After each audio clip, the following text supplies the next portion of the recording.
नमस्कार, स्वागत है आपका हमारी कहानी में।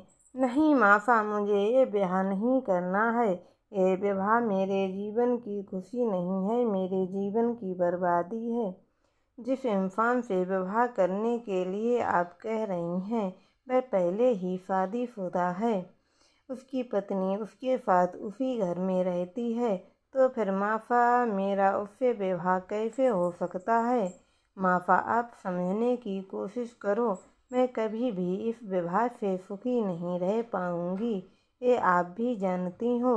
आज तक आप लोगों ने मेरी आंखों में एक आंसू तक नहीं आने दिया, तो फिर घुट घुट कर जीते हुए क्या आप सब मुझे देख पाओगे? सेजल ने दुखी होते हुए कहा। ये सुनकर उसकी माँ यशोमती बोली, मैं तुम्हारा दर्द समझती हूँ बेटी, तुम मेरे कलेजे का टुकड़ा हो। जितनी तकलीफ तुम्हें हो रही है उतनी ही ये कहते हुए मुझे हो रही है, लेकिन ये हमारी मजबूरी है और मजबूरी समझने की कोशिश करो। सेजल, अरे अगर पंचायत ने ये फैसला ना देकर मेरी जान लेने का फैसला दिया होता तो मैं खुशी खुशी दे देती। तब सेजल हैरानी से बोली, कौन सा फैसला माफ़ा, क्या फैसला दिया है पंचायत ने? तब उसकी माँ यशोमती दुखी होते हुए बोली, अभी तुम्हारे बाबा आए हैं पंचायत से। सतीश ने जो गलती की है ना बेटा, उसका खामियाजा तो तुम्हें भुगतना पड़ेगा। वह तुम्हारा भाई है। आज पंचायत ने फैसला सुनाया है कि या तो हम तुम्हारा विवाह ठाकुर रघुवीर सिंह के छोटे बेटे विक्रम सिंह से करें, या फिर तुम्हारे बाबू रघुवीर सिंह को यहाँ 10 साल तक एक गुलाम नौकर बनकर रहेंगे, और जो हमारे पूर्वजों की कोटलता की जमीन है वह ठाकुर रघुवीर सिंह की होगी।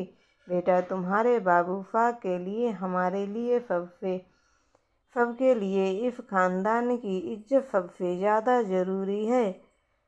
लेकिन तुम्हारे भाई की एक गलती की वजह से हमारे खानदान की इज्जत मिट्टी मिल गई, इसीलिए आज हमें उतना सब कुछ सहना पड़ रहा है।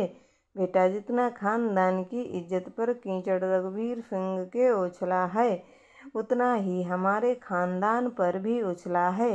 लेकिन पंचायत को तो सिर्फ सतीश की ही गलती नज़र आ रही है। तुम्हारे भाई के लिए किए का खामियाजा बेटा हम सबको भुगतना पड़ेगा।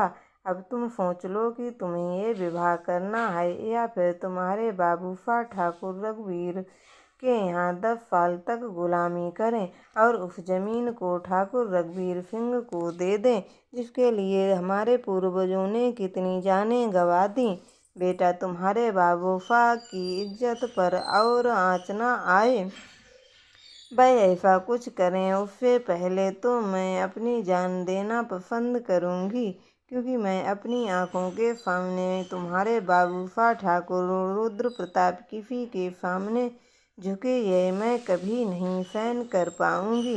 मैं जानती हूँ बेटा, ये विवाह नहीं एक सौदा है, और ये भी जानती हूँ कि इस विवाह को करने के बाद उस घर में तुम्हारे साथ कैसा सलूक होगा। कोई भी माँ जीते जी अपनी बेटी को इस तरह आग में नहीं डालती, लेकिन मैं क्या करूँ मेरा बेटा, मेरी भी मजबूरी है। ये कहकर सेजल की माँ यशोमती रोने लग गई। उसे रोते देख सेजल उसके पास आई और उसके गले लग गई। बोली, माँ, मुझे पता नहीं था पंचायत ने ये फैसला सुनाया है, लेकिन सारी सच्चाई जानकर मैं ये विवाह करने के लिए तैयार हूँ, क्योंकि मेरे बाबू किसी के चरणों में ना झुके हैं, ये मेरे लिए सबसे ज़्यादा ज़रूरी है। अगर अपने बाबू के लिए मुझे अपनी जान भी देनी पड़ी ना, तो मैं तैयार हूँ। मैं विवाह करने के लिए तैयार हूँ माफ़ा। मैं जानती हूँ कि माफ़ा इस विवाह को करने के बाद उस घर में कभी भी मुझे एक बहू या एक पत्नी का दर्जा नहीं मिलेगा, लेकिन अपने बाबू अपने खानदान के लिए मैं अपनी ज़िंदगी की कुर्बानी देने के लिए तैयार हूँ माफा, ये कहकर फेजल रोने लग गई। दोनों माँ बेटी एक दूसरे के गले लगकर फूट फूट कर रोती रहीं। फिर उसकी माँ यशोमती बोली, लो बेटा थोड़ा खाना खा लो। फेजल बोली, नहीं माँ, मुझे भूख नहीं है। तब यशोमती बोली, बेटा तुम जानती हो ना कि अगर तुम खाना नहीं खाओगी तो हम सब पर क्या गुजरेगी, थोड़ा सा ही तो खा लो बेटा। ये कहकर उसने फेजल को जबरदस्ती थोड़ा खाना खिला दिया। खाना खिलाने के बाद यशोमती ने अपनी बेटी के सिर पर प्यार से हाथ रखा और कहा, अच्छा बेटा अब सो जाओ, कल सुबह ही तुम्हें पंचायत के फैसले को मान रखना होगा। ये कहकर यशोमती खाने की जूठी थाली लेकर वहाँ से चली गई। उसके जाने के बाद भी सोने के लिए लेट गई, लेकिन उसकी आंखों में नींद नहीं थी। उसके सामने तो अपनी बर्बादी जो नजर आ रही थी। उसकी जिंदगी एक ऐसे जाल में फंसने वाली थी जहाँ पर नरक भरी जिंदगी के सिवाय उसे कुछ नहीं मिलने वाला था, और एक बार फंसने के बाद केवल उसकी मौत ही उसे वहाँ से बाहर निकाल सकती थी। यह सब सोचते हुए उसकी आंखों में आंसू आ गए और वह अपने अतीत में खो गई। आखिर क्यों फेजल की माँ उसे ये विवाह करने के लिए मजबूर कर रही थी? क्या किया था फेजल के भाई सतीश ने? का खामियाजा अब फेजल को भुगतना था। राजस्थान के प्रीतमपुर गांव में किसी जमाने में ठाकुर रुद्र प्रताप सिंह के पूर्वजों का राज था। उसके पूर्वज जब प्रीतमपुर गांव एक रियासत, एक रजवाड़ा था, उसके शासक रहे थे।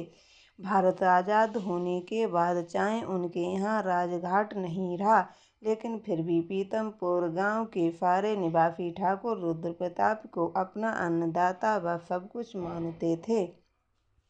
रुद्र प्रताप प्रीतमगढ़ के सबसे रईस राजपूत खानदान से थे। उनकी पत्नी यशोमती और 3 बच्चे थे, जिनमें 2 बड़े बेटे अभय और सतीश, सबसे छोटी बेटी फेजल। परिवार में सबसे छोटी होने की वजह से फेजल को सब अपनी जान से ज़्यादा प्यार करते थे। हर कोई उस पर जान छिड़कता था। बचपन से ही फेजल का लालन पालन एक राजकुमारी की तरह हुआ था।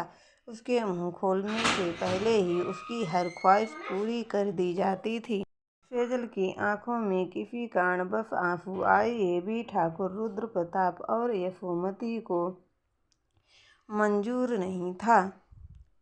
वहीं फेजल के भाई भी उस पर जान छिड़कते थे। अपने नाम के अनुसार फेजल देखने में भी उतनी ही खूबसूरत थी। लंबी कट काठी, गोरा रंग, बड़ी बड़ी आँखें, सुर्खलाल होंठ, जो भी उसे देखता बस देखता ही रह जाता था। शायद प्रीतमगढ़ में सबसे सुंदर वही थी, लेकिन प्रीतमगढ़ में किसी की इतनी हिम्मत नहीं थी कि कोई उसकी तरफ नज़र उठाकर भी देखे। हर कोई प्रीतमगढ़ में ठाकुर खानदान का बड़ा मान सम्मान करता था। प्रीतमपुर गांव के बगल में ही एक और गांव था, तारकपुर, जो ओहदा प्रीतमपुर गांव में रुद्र प्रताप सिंह का था। वही ओहदा तारकपुर गांव में ठाकुर रघुवीर सिंह का था। ठाकुर रघुवीर सिंह अपने इलाके के एक रईस व्यक्ति थे। पूरे गांव के लोग उनका काफ़ी मान सम्मान करते थे। ठाकुर रघुवीर सिंह की पत्नी नैना की मौत हो चुकी थी। ठाकुर रघुवीर सिंह के 2 बेटे और 2 बेटी थीं। बड़ा बेटा विजय सिंह, जिसका विवाह हो चुका था, वहीं छोटा बेटा विक्रम सिंह, बड़ी बेटी लक्ष्मी, जो कि बड़े होते विजय से छोटी और विक्रम से बड़ी थी। वहीं सबसे छोटी बेटी नैना थी। किसी ज़माने में ठाकुर रुद्र प्रताप किसी और ठाकुर रघुवीर सिंह के पूर्व काफ़ी घनिष्ठ मित्र थे। उनके राज्यों में जब उनके रजवाड़े थे, आपसी मित्रता थी। वह आपसी सुख दुख में एक दूसरे के साथी थे। लेकिन समय गुजरने के साथ धीरे धीरे दोनों पक्षों के बीच मनमुटाव होता गया और आज हालात ये थी कि ठाकुर रुद्र प्रताप सिंह और ठाकुर रघुवीर सिंह के बीच गहरी दुश्मनी थी। इस दुश्मनी का कारण था कोटला की जमीन। कोटला नाम की वह जमीन दोनों राज्यों की सीमा पर पड़ती है। दोनों राज्यों के बीच रहने वाली एक विशाल नदी बन्ना के पानी के दोनों पक्षों को फायदा मिलता था, लेकिन कोटला नाम की वह जमीन जो थी भद्रा नदी के आसपास थी, जो पूरी 1000 एकड़ थी। उस जमीन को लेकर दोनों पक्षों के विवाद था। मामला ये था कि जिस समय दोनों गांव कोई एक गांव ना होकर कई गांवों के रजवाड़े थे, उस समय वह कोटला जमीन ठाकुर रघुवीर सिंह के पूर्वजों के पास थी। लेकिन एक बार युद्ध में राजस्थान के महाराणा सिंह मदद करने आए। युद्ध में काफी साहस दिखाने के कारण महाराणा संग्राम सिंह ने खुश होकर जब ठाकुर रुद्र प्रताप के पूर्वजों से कुछ मांगने के लिए कहा, तब ठाकुर रुद्र प्रताप के पूर्वजों ने कोटला नाम की वह जमीन मांग ली। तब महाराणा प्रताप सिंह ने खुश होकर वह जमीन ठाकुर रुद्र प्रताप के पूर्वजों को दे दी। तब से उस जमीन को लेकर दोनों पक्षों के बीच मनमुटाव हो गया था। हालात ये थे कि कभी कभी तो उस जमीन को हथियाने के लिए दोनों पक्षों में काफी खूनी लड़ाई हुई थी, लेकिन वह जमीन ठाकुर रुद्र प्रताप के ही बनी रही। जब भारत देश आज़ाद हुआ तब और रजवाड़ों का शासन चला गया, तब भी दोनों पक्षों ने इस जमीन पर अपना दांव किया था। तब ठाकुर रुद्र प्रताप सिंह के पूर्वजों ने कुछ उस जमाने के राजसी कागजात दिखाकर और कुछ रकम अदा करके उस जमीन को हमेशा के लिए अपने ही बना कर अपने ही पास रख लिया था। यह सब कुछ ठाकुर रघुवीर सिंह को मंजूर नहीं था। वह उस जमीन को अपने पूर्वजों का मान समझता था और इस जमीन को जाने से उसे ऐसा लगता था जैसे उसके पूर्वजों की बेइज्जती की गई हो। बचपन से ही उसने अपने पूर्वजों को जमीन को हथियाने के लिए लड़ते देखा था, इसीलिए दोनों पक्ष आज भी एक दूसरे के खून के प्यासे और एक दूसरे के दुश्मन थे। दोनों पक्ष अपने आप में मजबूत थे, लेकिन उन दोनों पक्षों पर भी इस इलाके की पंचायत का दबदबा था, जो कि कुल 80 गांव की पंचायत थी।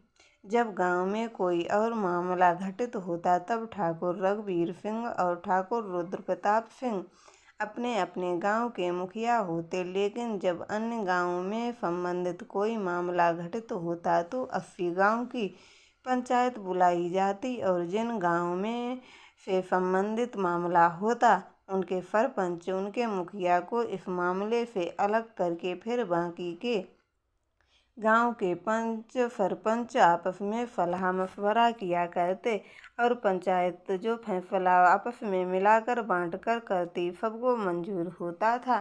तो दोस्तों, आपको हमारी ये कहानी कैसी लगी हमें कमेंट करके ज़रूर बताएं एवं हमारे चैनल को सब्सक्राइब ज़रूर करें। धन्यवाद।